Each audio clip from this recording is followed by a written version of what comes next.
ठाकुर जी के कोहबर।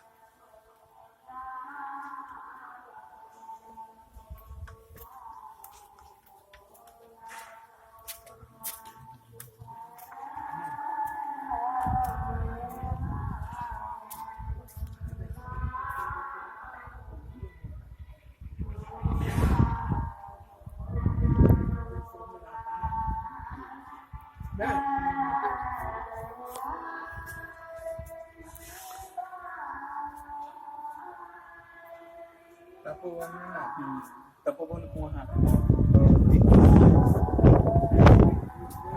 बच्चा गया था ना दूसरा माने गया था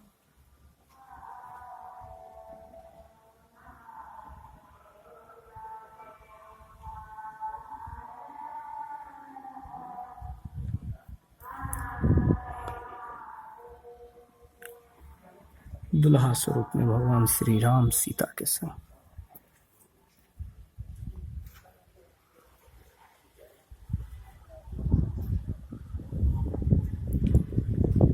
ठकुरबाड़ी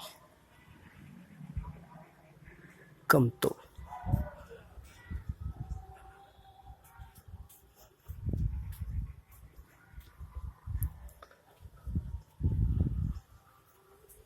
तो